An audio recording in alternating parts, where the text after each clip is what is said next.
వాస్తు అంటే నాకు నమ్మకం లేదు అసలు. అప్పటి వరకు కొన్ని ప్రాబ్లమ్స్ వచ్చినాయి ఇంటి వల్ల. హాలిడేస్లలో నా ఇంట్రెస్ట్ కొద్దీ అందరికీ చూసి చెప్పేవాళ్ళు.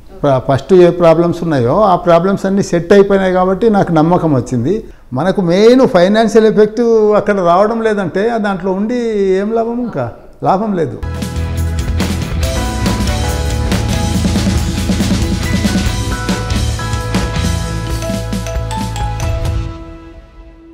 Hi స్క్వైట్ reviewers. వాస్తు అనేది మన రోజువారీ లైఫ్ స్టైల్లో ఒక భాగం అయిపోయింది. ఒక అపార్ట్మెంట్లో ఫ్లాట్ కొనాలన్నా, ఖాళీ ఫ్లాట్ కొనాలన్నా, అలాగే కొత్తగా ఇల్లు కట్టుకోవాలన్నా, ఆ ఇంట్లో ఏదైనా వస్తువు ఏ మూలన పెట్టుకోవాలన్నా ప్రతిదీ మనం వాస్తు చూసే ముందుకెళ్తున్నాం. సో అలాంటి వాస్తు గురించి మనతో పాటు చాలా డీటెయిల్గా ఎక్స్ప్లెయిన్ చేయడానికి మనతో పాటు ఉన్నారు డి రంగనాథ్ గారు, వాస్తు నిపుణులు. వారితో మాట్లాడి మరిన్ని విషయాలు తెలుసుకుందాం. Hello sir. నమస్తే అండి. సార్, వాస్తు అనేది మన లైఫ్ స్టైల్లో చాలా ఇంపార్టెంట్ అయిపోయింది. ఇప్పుడు ఇంతకుముందు చెప్పుకున్నట్టు ఒక ఖాళీ ఫ్లాట్ కొనాలన్నా, ఇల్లు కట్టుకోవాలన్నా, ఇంకా చెప్పాలంటే టోటల్గా రియల్ ఎస్టేట్ ఇండస్ట్రీ మొత్తం వాస్తు పైన డిపెండ్ అయింది. సో అంతటి ఇంపార్టెన్స్ వాస్తుకు ఉంది. సో మీరు దాంట్లో చాలా ముఖ్యులు, మీకు మంచి ఎక్స్పీరియన్స్ కూడా ఉంది. సో మీ ఎక్స్పీరియన్స్ ఏంటి, అలాగే మీరు వాస్తుని ఎందుకు అంత బాగా నమ్ముతారు, మాకు ఎక్స్ప్లెయిన్ చేయండి. ఇప్పుడు నేను హైదరాబాద్కి వచ్చిన తర్వాత అంతకుముందు నాకు కూడా తెలియదు వాస్తు. నేను నేటివ్ ప్లేస్ మాది జమ్మలమడుగు, కడప జిల్లా. అక్కడి నుంచి హైదరాబాద్కి వచ్చేసాం. ఎప్పుడు 1975లో వచ్చేసాం అనమాట. వచ్చేసి ఇంకా ఇక్కడే టీచర్గా ఒక జాబ్ చేశాను. టీచర్గా చేసిన తర్వాత మళ్ళీ డిఫెన్స్ అకౌంట్స్ డిపార్ట్మెంట్లో ఆడిటర్గా జాయిన్ అయినాను. ఆడిటర్గా జాయిన్ అయిన తర్వాత 1986లో నేను ఇల్లు కట్టడం జరిగింది సికింద్రాబాద్లో. ఆ ఇల్లు కట్టిన తర్వాత కొన్ని తప్పులు కట్టాను. అది అందరూ అప్పుడు నేను వాస్తు అంటే నాకు నమ్మకం లేదు అసలు. దాని విషయంలో నేను పోతూ సరే, మా గురువు గారు తిరుపతి రెడ్డి, ఆయన నేటివ్ ఆఫ్ ప్రొద్దుటూరు, అంటే కడప జిల్లా. వాళ్ళ పొద్దుటూరుకు జమ్మలమడుకు జస్ట్ 26-30 కిలోమీటర్సే ఉంది. 20 కిలోమీటర్సే యాక్చువల్లీ. అది తర్వాత ఆయన దగ్గరికి కలవడం జరిగింది. తర్వాత మళ్ళీ ఇంకా వాస్తు తప్పు కట్టాను కాబట్టి ఆయన్ను మా ఇంటికి తీసుకొని వచ్చాను. ఆయన్ని తీసుకొని వచ్చిన తర్వాత ఇట్లా సమాచారం, ఇట్లా ప్రాబ్లమ్స్ కొన్ని ఉన్నాయి, ఆ ప్రాబ్లమ్స్ మీరు వచ్చి ఒకసారి చెక్ చేయాలా అని చెప్పారు. మా అత్తగారు వాళ్ళంతా ఉండేవాళ్ళు అనమాట. కడప భాష అనేది ఎవరికైనా తెలిసిపోతుంది ఇమ్మీడియట్గా. వే అనమాట దాంట్లో. ఆయన అడగడం జరిగింది, మీది ఏ ఊరు మా అని అడగడం జరిగింది. అంటే మాది జమ్మలమడుగు అని చెప్పారు.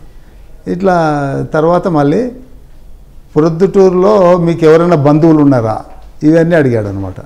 ఇవన్నీ అడిగితే ఉన్నారు, మా బంధువులు ఉన్నారు అని చెప్తే పలాని వాళ్ళు అని చెప్పేశాం. చెప్పిన తర్వాత ఇంకా క్లోజ్నెస్ అనేది ఏర్పడింది. అమెండ్మెంట్స్ చేశాము. అప్పటి వరకు కొన్ని ప్రాబ్లమ్స్ వచ్చినాయి ఇంటి వల్ల. వాస్తు సరిగా లేదు కాబట్టి కొన్ని ప్రాబ్లమ్స్ వచ్చాయి. దాని తర్వాత ఆయన చెప్పినట్టు చేయడం జరిగింది. జరిగిన తర్వాత మళ్ళీ ఆయన మా ఊరు మనిషే కాబట్టి క్లోజ్నెస్ అనేది ఇంప్రూవ్మెంట్ అయిపోయింది. దానివల్ల నేను అక్కడ ఆయనను మధ్యలో కలవడము, ఆయనతో పాటు దగ్గర 200 హౌసెస్ నేను వాస్తు చూశాను. బుక్స్ చదవలేదు నేను ఫస్ట్ స్టార్టింగ్లో. ప్రాక్టికల్గా ఆయనతో పాటు 200 ఇల్లులు చూడడం జరిగింది. ఆయన కూడా మంచి వ్యక్తి కాబట్టి అవన్నీ ఎక్స్ప్లెయిన్ చేయడము, ఇవన్నీ చేయడము. తర్వాత నేను బుక్కులు చదవడము ప్రారంభించాను అన్నమాట. ఆయన తిరుపతి రెడ్డి గారు తెలుగులో, ఇంగ్లీష్లో, కన్నడలో, తమిళ్, తర్వాత మరాఠీ, అన్ని భాషలలో బుక్స్ రాశాడు ఆయన. తర్వాత ఇంకా నేను కూడా బుక్స్ ఫాలో అయ్యి దగ్గర దగ్గర నాకు 1990లో ఆయన మా ఇంటికి రావడం జరిగింది. 1995 వరకు నేను అన్నీ నేర్చుకొని 95 నుంచి నేను కూడా ప్రత్యేకంగా చూడడము. ఆయన చెప్పేవాడు మా శిష్యులు కూడా నాతో పాటు చూస్తారు, వాళ్ళు సపరేట్గా చూస్తారు అని మీటింగ్స్లలో అక్కడ ఇక్కడ చెప్పేవాడు. ఆయన పర్స్యూ చేసేవాడు, ఎట్లా ఇట్లా ఈ ప్రాబ్లం ఉంటే ఏం జరుగుతుంది, ఈ ప్రాబ్లం ఉంటే ఏం జరుగుతుంది, ఇవన్నీ చేసేవాడు. దానివల్ల నాకు ఇంట్రెస్ట్ ఎక్కువయ్యి ఇంకా మాకు ప్రతి సాటర్డే సండే హాలిడే ఉంటుంది మా సెంట్రల్ గవర్నమెంట్. హాలిడేస్లలో నా ఇంట్రెస్ట్ కొద్దీ అందరికీ చూసి చెప్పేవాళ్ళు అనమాట. వాస్తు అట్లా వచ్చిందనమాట. అదే నాకు ఆ ప్రాబ్లమ్స్ అన్నీ సెట్ అయిపోయినాయి. ఫస్ట్ ఏ ప్రాబ్లమ్స్ ఉన్నాయో ఆ ప్రాబ్లమ్స్ అన్నీ సెట్ అయిపోయినాయి కాబట్టి నాకు నమ్మకం వచ్చింది. నమ్మకం వచ్చిన తర్వాత సార్ దగ్గరికి వెళ్ళి ఆయన ప్రతి రోజు ఆయన్ని కలిసేవాడిని నేను. అట్లా డెవలప్మెంట్ చేసుకొని నా ఇంట్రెస్ట్ కూడా తర్వాత ఏదైనా ఇంటికి పోతే పలానా ప్రాబ్లం ఉంది మీ ఇంట్లో అని చెప్పడం జరిగింది. వాళ్ళు కూడా నమ్మకము, వాళ్ళ ఇంట్లో నేను చెప్పిన ప్రాబ్లం ఉంది కాబట్టి వాళ్ళు కూడా నమ్ముతూ వచ్చారనమాట.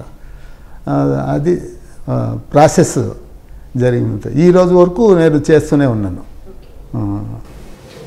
అయితే ఏదైనా మనం ఒక ప్లాట్ కొనే ముందు అంటే ఎలాంటి అంశాలు పరిగణలోకి తీసుకొని ఒక ప్లాట్ అయితే కొనుక్కోవాలి? మనం కామన్గా రోడ్ పోటీ ప్లాట్స్ అని కూడా వింటూ ఉంటాం కదా, అట్లాంటి ప్లాట్స్ని చాలా మంది స్కిప్ చేస్తుంటారు. ఇది మనకి సెట్ కాదేమో, కట్టుకుంటే ఏమన్నా మనకు మంచి జరగదేమో అనేసి. సో అట్లాంటి ప్లాట్స్ ఎదురైనప్పుడు మనం అంటే ఎట్లాంటి అంశాలు పరిగణలోకి తీసుకుని ముందుకెళ్ళాలంటారు? కరెక్ట్గా అడిగారు. ఇప్పుడు ప్లాట్లు 500, 600, 1000 ప్లాట్లు చేస్తూ ఉంటారు. కొన్ని ప్లాట్లకు వీధి చూపు వస్తుంది, వీధి పోటు కూడా వస్తుంది. వీధి పోటు అనేది మంచిది కాదు, వీధి చూపు అనేది మంచిది. మళ్ళీ అది ఒకటి ఆయన తెలుసుకోవాలి. తర్వాత అందరూ కార్నర్ ప్లాట్స్ ఉన్నాయి కదా ఇప్పుడు నార్త్ ఈస్ట్, తర్వాత అట్లా కార్నర్ ప్లాట్స్ మంచిదని వాళ్ళు కూడా ప్లాట్లు చేసే వాళ్ళు కూడా డిమాండ్ అనమాట. ఈ నార్త్ ఈస్ట్ ఎక్కువ రేట్ ఇవ్వాలి, ఈస్ట్ ప్లాటు ఎక్కువ రేటు అని మన ప్రజలు ఎట్లా పోతే వాళ్ళు కూడా అట్లా డిమాండ్ చేసేస్తారు ప్లాట్లు కూడా. అట్లా కాకుండా ఇప్పుడు ఎందుకు నార్త్ ఈస్ట్ ప్లాట్ మంచిది అంటే గవర్నమెంట్ రూల్స్ ప్రకారము రోడ్ సైడు ఓ 5 feet వదిలిపెట్టాలి.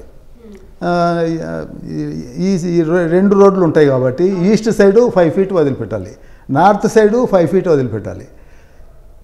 అదే మనం వెస్ట్ ప్లాట్ తీసుకున్నాం అనుకోండి, అక్కడ 5 feet వదిలిపెట్టాలి, మళ్ళీ సౌత్ సైడు 5 feet వదిలిపెట్టాలి, దానికంటే ఎక్కువ ఇటు సైడ్ వదిలిపెట్టాలి.